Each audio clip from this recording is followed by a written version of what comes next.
Chapter 45. Matt watched his son and daughter sleep next to Rosalie as he thought about how wonderful his life was now. But soon the last of the Romanian coven arrived, Vladimir and Stefan.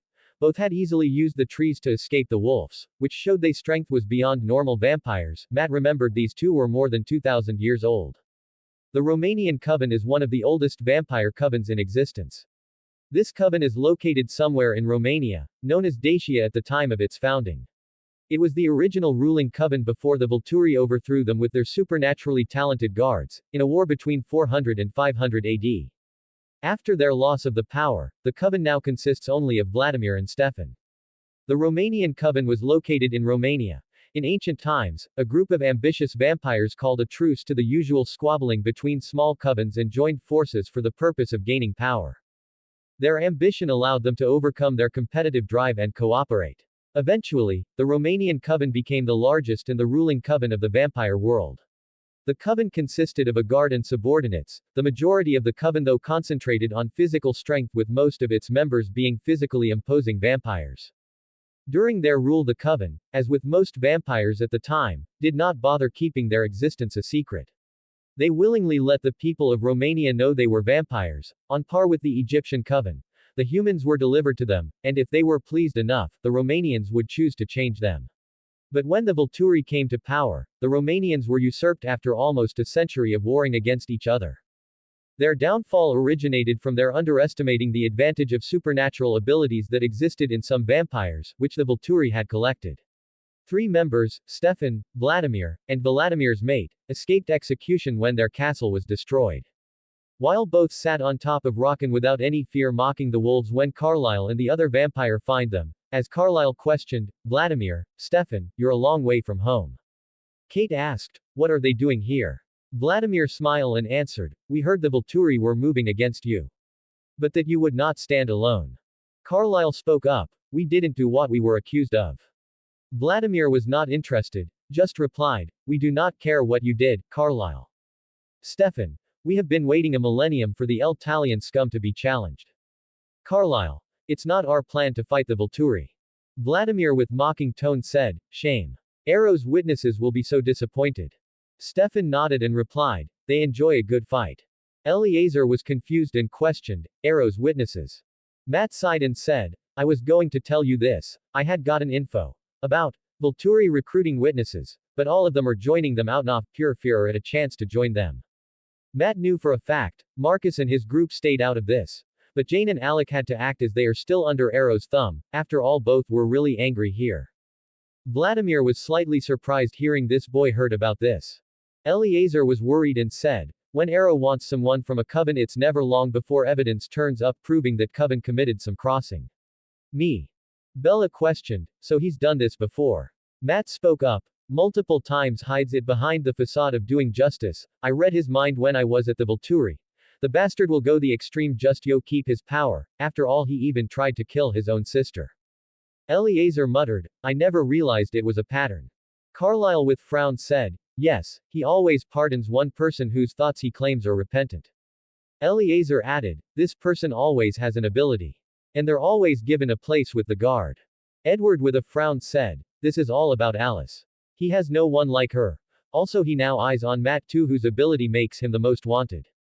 Matt sighed and said, "Which is why he bringing issue in front of all the supernatural world." Emmett with confusion asked, "I don't get it, why does he need witnesses?" Garrett answered, "To spread the word that justice has been served. After he slaughters an entire coven." Some of the vampires were actually scared and was about to leave. That's when Edward made super impressive speech, which was able to motivate some of them, so Matt decided motivate them a bit further. "You guys should not have to fear a fight with Volturi. After all, majority of them are not happy with Arrow or Keys. Marcus is taking over the Volturi. He won't do anything unless we broke the law." There's a moment of silence as the vampires were shocked hearing the last part, as Maggie, who is a member of the Irish coven with the gift of lie detection, as he spoke up, "He is not lying." Maggie was firmly trusted by Liam and Siobhan for her talent. This caused Liam and Siobhan to look at each, as Siobhan said, "Then we have no issues, we will join you, even if there is a fight." Then Sam stood up with his pack behind him saying, "The packs will fight. We've never been afraid of vampires." The Denalis all stand up. As their leader Tanya spoke up, "We will fight. The Volturi can't just force us to do what they want all the time. Garrett with smile said, this won't be the first time I fought a king's rule. Benjamin added, I have debt to pay Upu, so we'll join you. 16 comments 0 vote. Chapter 46 Draft. Vladimir with sadness said, when we ruled, everything came to us. Pray, diplomats, favor seekers. Such was our power. But we never put on white hats and called ourselves saints. Stefan added, we were honest about what we were. Matt knew it was the truth as he said, Arrow and Keys are the worst, the number of covens they wrecked are numerous, all because they wanted the gifted vampires in their coven to join them. Many frowned hearing that, they didn't like the rule of the Volturi. Matt talked with Stefan and Vladimir about a truce with Marcus, both were hesitant, but they soon compromised in return for Arrow, Keys and some of their loyal follower they will stop their rebellion against the Volturi. Matt had seen the future where both of them would join the Volturi to replace Arrow and Keys. When it is time for the Volturi to arrive, the Cullens and their witnesses, all gather or met in a large, snow-covered field. The wolves were behind standing next to Tanya as they watch from a distance. All of them had already shifted and ready for battle. They hear the Volturi and their army getting closer. Garrett shouted, the Redcoats are coming. The Redcoats are coming. Suddenly Arrow and his army become visible and it's clear that they outnumber the Cullens and their witnesses. Edward watches Arrow as they walk towards them. Edward told everyone, Arrow's happy to see Alice here, but he's slightly scared of Matt. Matt smirked and replied, of course he is. He held Rosalie close, both were still worried about their children. As Arrow and his army get closer, we see the wolf packs coming out to join the Cullens and their witnesses. Jacob in his wolf form comes and stands next Bella, Renesmee and Edward. Arrow and his army stand in a line facing the Cullens and their witnesses. Carlyle walks forward. Carlyle with diplomatic tone said, Arrow, let us discuss things as we used to. In a civilized manner. Arrow while gesturing to the crowd said, fair words, Carlyle. But a little out of place, given the battalion you've assembled against us. Carlyle. I can promise you, that was never my intent. No laws have been broken. Keys. We see the child. Do not treat us as fools. Carlyle. She is not an LM mortal. These witnesses can attest to that. Or you can look. See the flush of human blood in her cheeks. Keys. Artifice. Arrow with smile said, I will collect every facet of the truth. But from someone more central to the story. Edward, as the child clings to your newborn mate, I assume you are involved. Edward looks at Bella then makes his way towards Arrow with Alex. As Bella watches Edward walk towards Arrow she knew with her brother's powers they are safe, but just to be safe she uses her powers to shield Edward and Matt. As Edwards reaches Arrow he extends his hand, Arrow takes it and uses his power to read his thoughts and realizes that Charlotte is not an immortal child. Arrow with slight anticipation said, I'd like to meet her. Edward turns and looks at Bella and Charlotte, then Bella, Charlotte, Sam, joined by Matt walk towards Arrow. Arrow with a creepy smile said, ah. Young Bella. Immortality becomes you. Arrow smiles and then shrieks with laughter as he hears Charlotte's heart beating and said, I hear her strange heart. Arrow holds out his hand and Charlotte walks closer to him. Charlotte was slightly afraid, but knowing her family is here to protect her she said, hello, Arrow. Then touches Arrow's cheek, using her powers on him. Arrow becomes transfixed by what she shows him. Arrow with awe said, Magnifico. Half mortal, half immortal. Conceived and carried by this newborn while she was still human. Keys in disbelief yelled, impossible. Arrow turned to Keys and asked, do you think they fooled me, brother? Bella, Edward, Charlotte and Matt walk back to join the other witnesses. Arrow actually tried signal the guards to attack, but he saw none of them were moving, as he noticed Matt held his hand out and was using his powers to stop some of the guards from attacking, while both Alec and Jane used their powers to help out, by taking the guards out.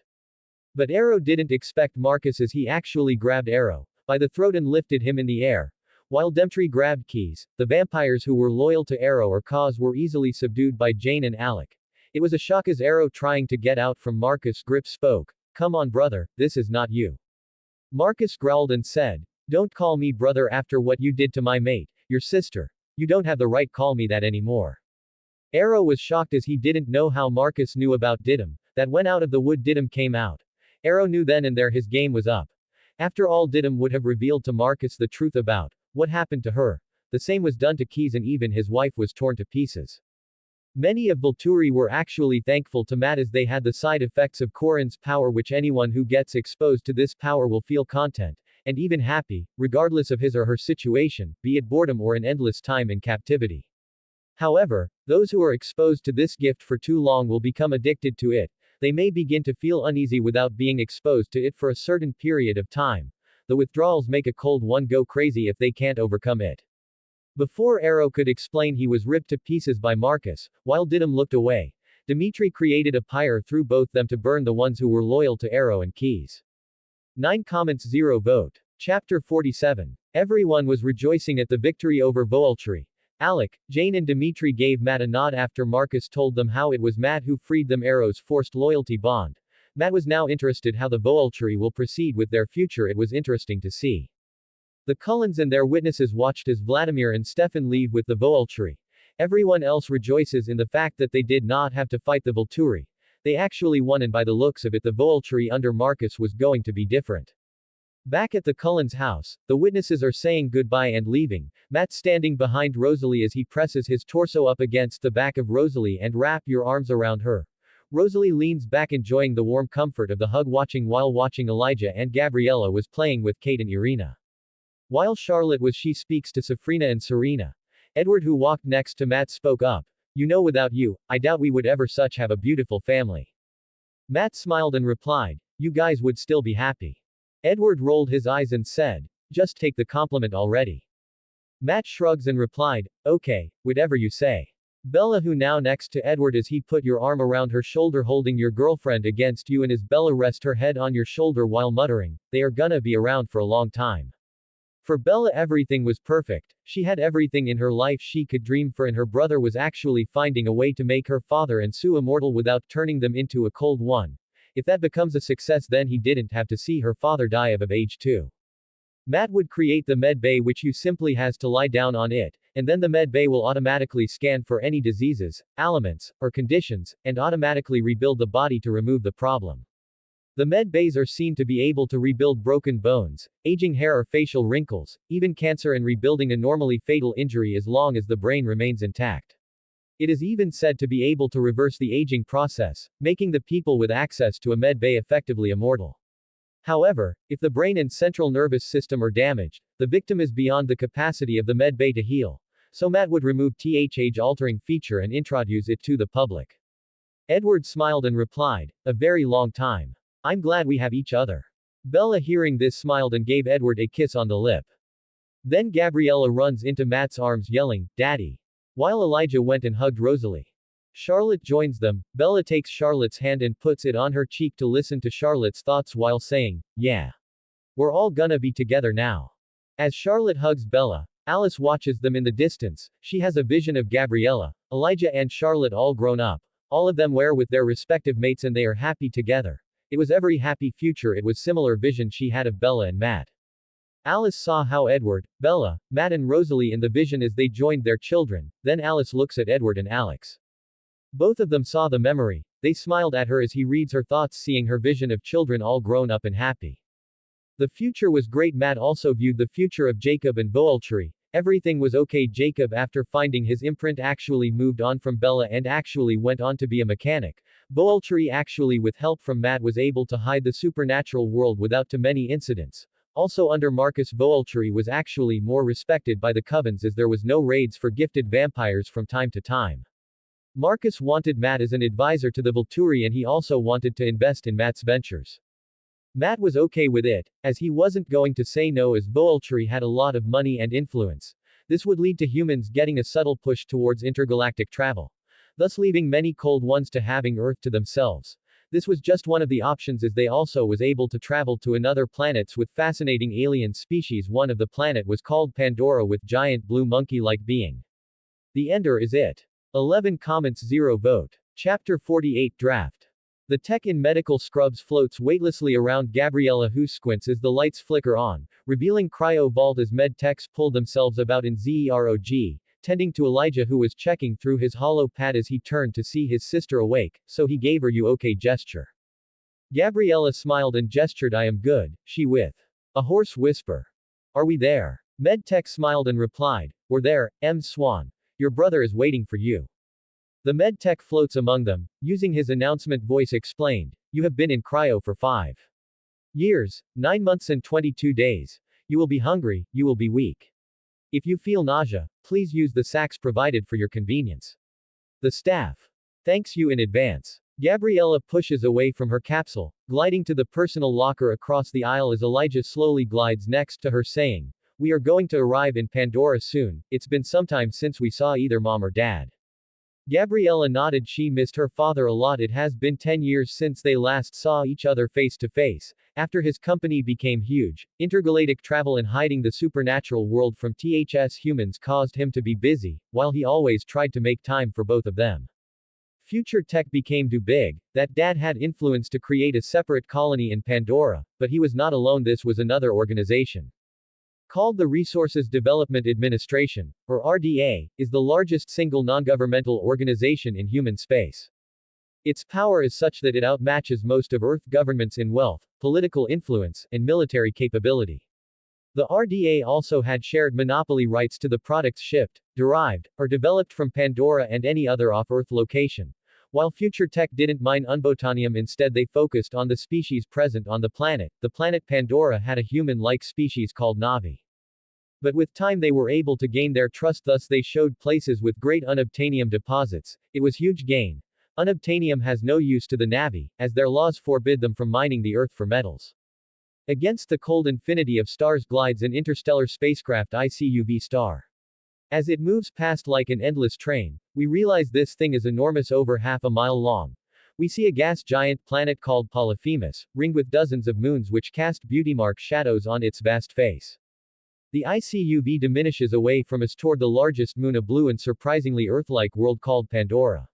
The ship dwindles to a speck against the blue moon. As we enter Pandora's orbit, Rose drifts above a spectacular vista. The sapphire sees an unfamiliar continents of Pandora. The massive Rose shuttle are mated to a docking node. One of them separates from the starship and moves away, its thrusters firing in short bursts. As the shuttle moves away, descending toward Pandora, we hear the sound of drums, building, louder and louder until Gabriella saw the rainforest down below with great interest, flying over a landscape of massive cliffs and towering mesas carpeted in rainforest. Great scarves of cloud swirl around the mesa tops. A primeval landscape, vast and forbidding. The trees are alien, the color too cyan. There are waterfalls, rivers, and distant flocks of winged creatures. Suddenly the carpet of virgin rainforest gives way to a lifeless crater, as if a giant cookie cutter took a chunk out of the world. Gabriella looked down among the terraces or excavators and trucks the size of 3-story buildings. Gabriella questioned, "Are those the unobtainium mimes Dad talked about?" Elijah frowned and replied, "Yeah. They are still at it. I remember Dad was against this because unobtainium mining has caused with a local species. Unobtainium at its is a room temperature superconductor for energy, which makes it very valuable, worth $20 million per kilogram, 2.2 pounds unrefined, and $40 million per kilogram refined on Earth." Gabriella remembered her Aunt Alice talking about how unobtainium would become the backbone of Earth's economy. If not for her father for finding alternate means like the variant if arc reactor or power core. Even then Future Tech had created many enemies with their rise, so many still pushed for unobtainium to be mined. As a powerful energy conductor, unobtainium has countless specialized uses. Notably, it is vital to superluminal communications and the manufacturing of computer hyperchips. It is also essential for running the RDA's global, high-speed maglev train system.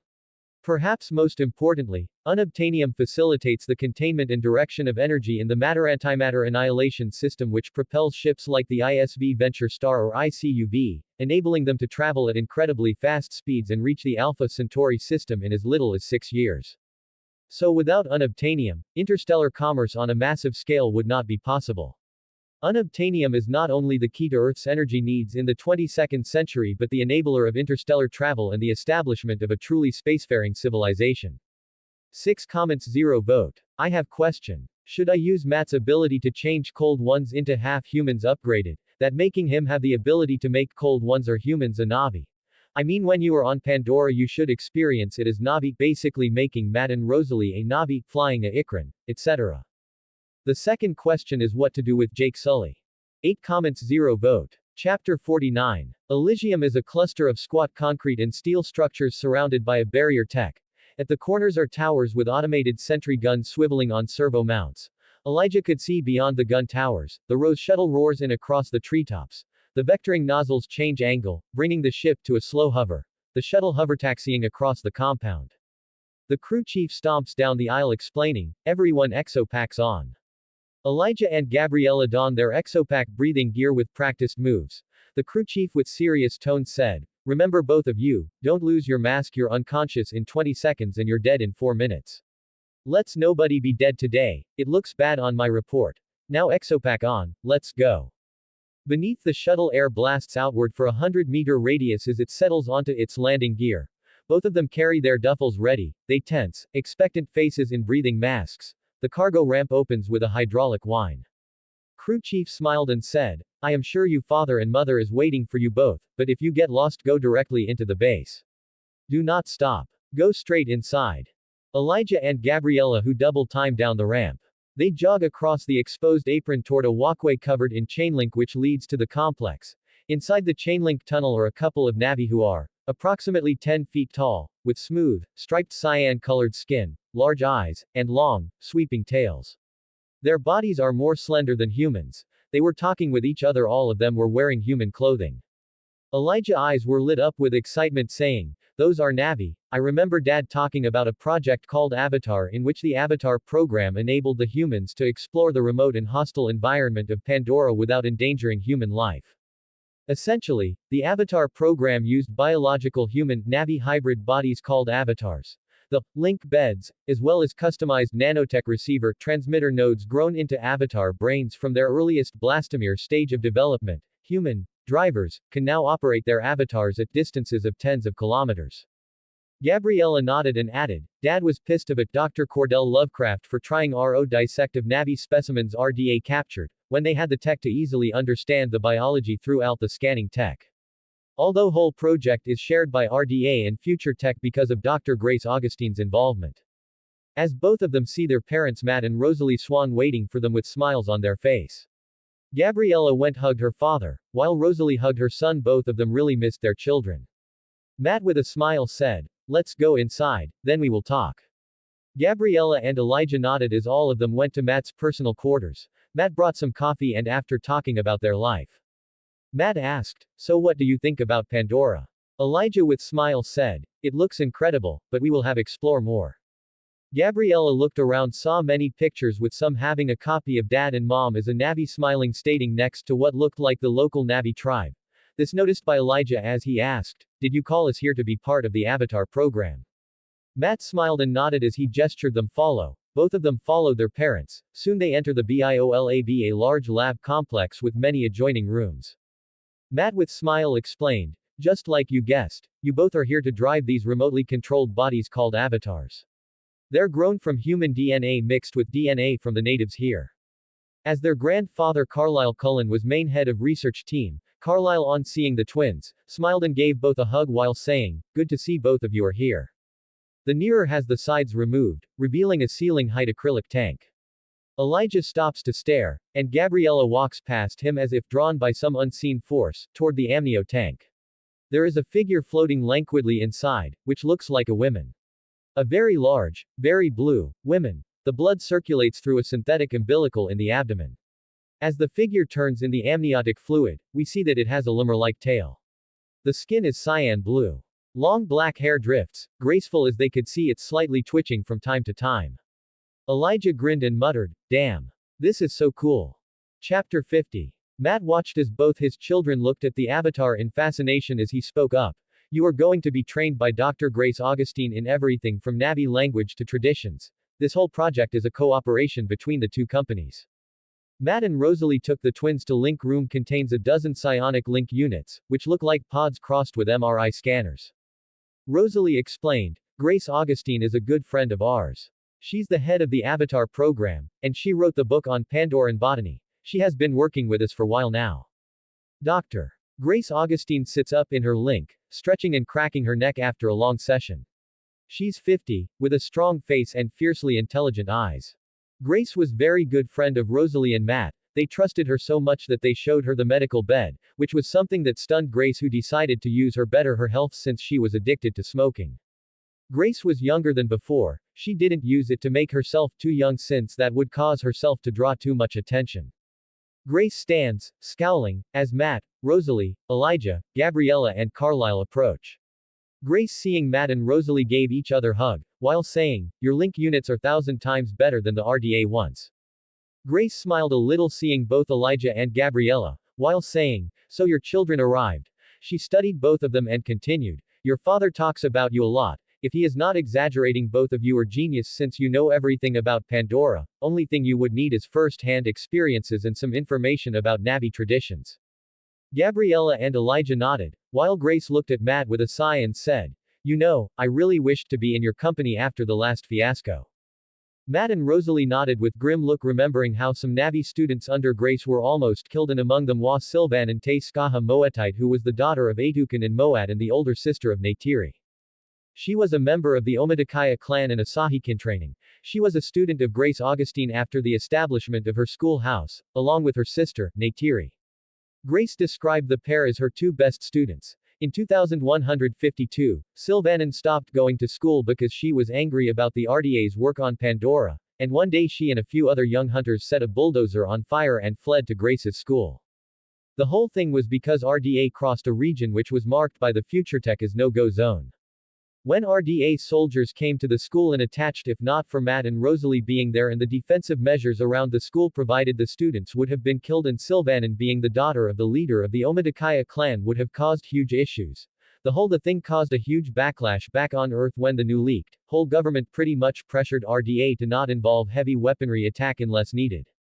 This was mainly because Matt was able to prove that Awa, the guiding force of life and deity of Pandora, and the Navi really existed, how the Navi can upload or download memories from it using their cues, and it can even be used for mind transfers in certain cases. The Tree of Souls grants the Navi access to the psychic essences of their deceased, which is how the Navi communicate with their ancestors. This had caused enormous support for not causing Navi issues, and many wanted a peaceful relationship with the Navi, which was proven possible by Matt through his method. But this incident did cause slight issue with the Navi and human relationship. Matt, Grace and Rosalie once again had to do damage control with Atukan Te Skaha Kamanatan, the patriarch of the Omadakaya clan, and his mate of Moat. It was tense.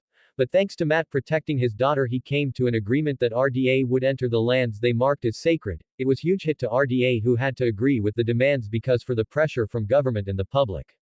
Grace really was trying to transfer to Future Tech after the incident. It was in progress because her whole research was funded by RDA, and also her contract was not easy to be called off. But she was able to stay with Future Tech since they decided her connections with Navi should be better used with Future Tech than RDA. They talked for a while as Grace asked, "Should we give the twins a test run on their avatar?" This excited both of the, as Matt was thoughtful and replied, "I guess they should get started." The next day everything was set up and they were soon taken to the pods or link units. Rosalie helped Elijah settle in the unit, while Matt helped Gabriella. Gabriella settles into the warm fluid gel packs lining the unit. It seems to enfold him. Grace adjusts his biometric sensors, then lowers the upper clamshell. Matt with small smile said, "Just relax and let your mind go blank." As Gabriella nodded, then Matt lowers the hood down. Carlisle, seeing Matt gesturing them to go, nodded and said, "Initiate link." The link tech touches some controls on a large monitor. A 3D scan of Gabriella's brain appears. Matt was regions of activity flow with complex shifting colors. Carlisle smiled and said, "That's good. Nice activity." Grace nodded and replied, looking at Matt and Rosalie, "All right, I'm going in, are you coming too?" Matt and Rosalie smiled and nodded. They walked to their respective pods. Tech, looking at the monitor, said, "Facelock at 40%. She's in transition, both of them are." Carlisle watches a display showing the avatar's nervous system aligning with Gabriella, two ghostly networks of light merging. Carlisle, seeing this, muttered, "Now it's your job to find your way home." Inside the link unit, Gabriella's eyes move under the lids, like a dreamer in REM sleep, as inside Gabriella's mind radiant streamers coalesce into a pulsing tunnel of light and then zwap, resolving into an overexposed, out-of-focus image. Two blurry faces wearing masks, looking down. It was Gabriella's two very intense eyes, the pupils contracting. Golden irises pulse with life. 2 comments 0 vote. Chapter 51. Carlisle, seeing everything was going well, asked, "How is the link?" Tech replied, "Facelock 99%. The link is stable." Gabriella, blinking, slowly sits up on the gurney. He looks down at her avatar body, touching her chest with one hand. Med spoke up. Take it slow, Gabriella. We need to check your motor control. Try touching your fingertips together. Gabriella did as she was told, she staring at his legs. Slowly easing them off the gurney and her blue feet touch the concrete floor, taking his weight. Soon she stands, feeling the strength in his legs. Both Elijah and Gabriella had expression which is childlike with wonder.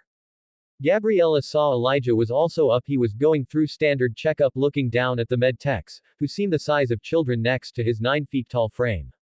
Gabriella then sees something like a blue tentacle curl across his arm and she jerks around in alarm her tail. As she turns to see it, the tail she slowly learns to control it. After getting into basic clothes they are slowly taken outside for their physical tests.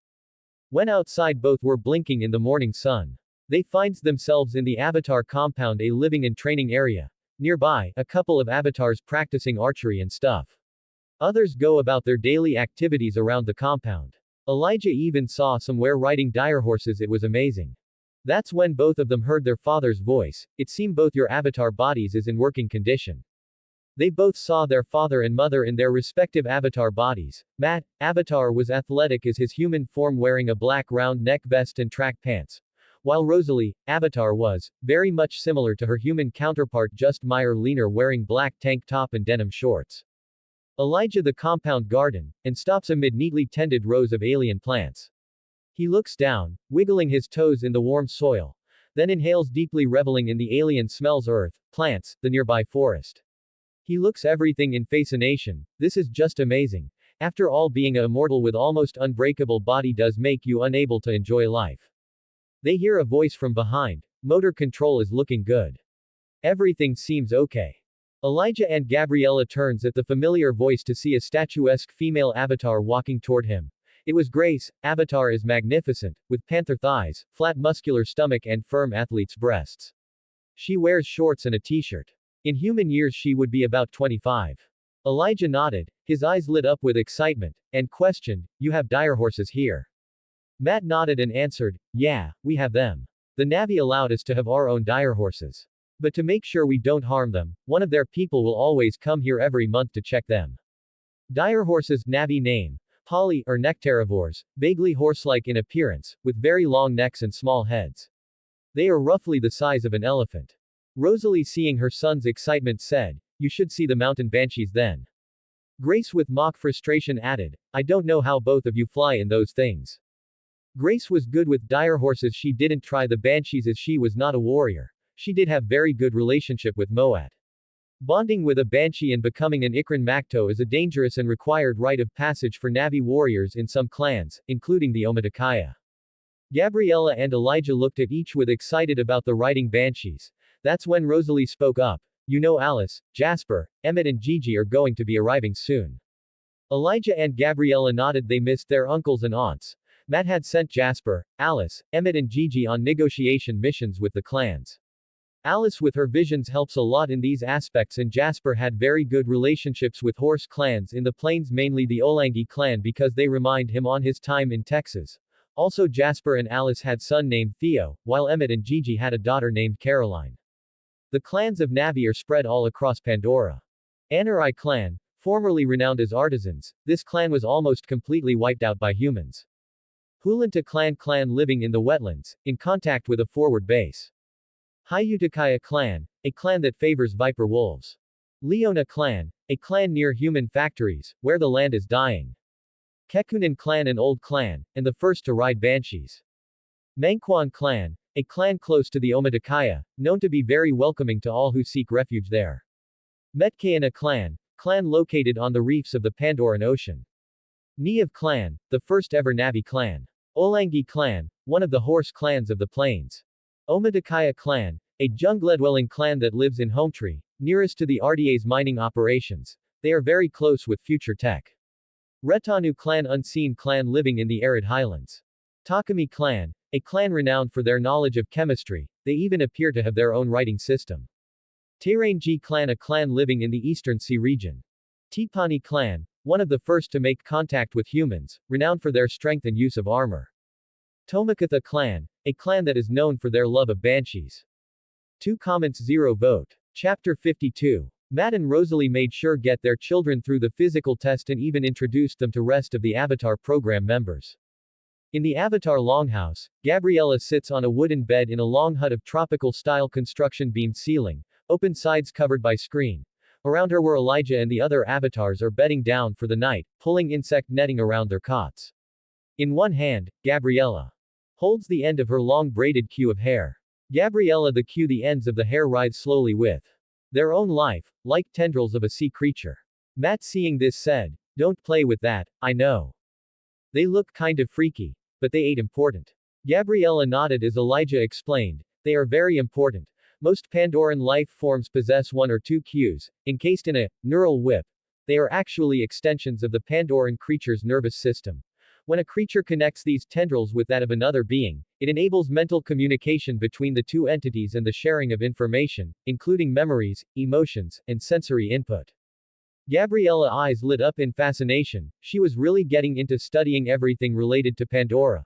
Elijah D.B. Gabriella knew practically everything related to Pandora. They both were really looking to getting their own dire horse and banshee. Grace switches off the overheads and said, "Lights out, amigos. See ya, at dinner." Gabriella sits in the twilight, listening to the screeches and hoots from the forest. Finally she lies down, closing her eyes. In the link room, Gabriella's eyes open. She blinks, disoriented, as Carlyle opens the upper clamshell of his link unit. In the next chair Grace sits up, yawning and muttered, "Now the paperwork." Gabriella and Elijah struggles was also very tired, as Matt and Rosalie came next to them and asked, "Both of you begin your classes tomorrow." The next day after breakfast both Gabriella and Elijah were studying about Na'vi traditions. It was surprise when Jasper, Alice, Gigi, Emmett, Esme and Carlyle walked in. Carlyle and Esme actually had a boy named Jonathan. He was actually working with Carlyle as doctor. Elijah was close to Jasper and Emmett, while Gabriella was super close to Gigi and Alice. Matt seeing the reunion asked Jasper, "How was the negotiation with the Metcalfe clan go?" Jasper smiled and replied, "It went good, you know Alice's way with getting into people's hearts." Rosalie chuckled hearing that and said, "That's he does." The Metcalfe clan, an oceanic group of Na'vi who have evolved to an aquatic lifestyle by developing fin-like arms and legs, broad, paddle-shaped tails, greener skin with more watery stripes, and blue eyes. Alice came and hugged Matt and with excitement said, "The reef was so beautiful, you should have seen it. The ocean is filled with so many enchanting plants and animals." Matt looking around asked, "Where is Caroline, Theo and Jonathan?" Jasper answered, "He had went to get the new batch of dire horse, probably settling them in." Alice had a huge smile remembering about her so. Carlyle added, "Jonathan and Caroline is working with Dr. Grace. They have an issue with their Avatar project member, he died. So there is an issue of getting a new body. RDA is saying they can't waste the Avatar body and they have substitute. There is talks about the Avatar driver having a twin." Jasper, Alice, Emmett, Gigi, Carlyle and Esme all seem proud of their respective children. Matt nodded and looking at Jasper and Emmett asked, "So everything went well?" Emmett who had huge smile said, "Yeah, we had to tame some ILU to travel." Elijah was hearing about the ILU for the first time asked, "What is an ILU?" Carlyle having researched the creature after Jasper sent him a pic explained, ILU is a large plesiosaur. They are like the dire horse of the Pandoran Ocean.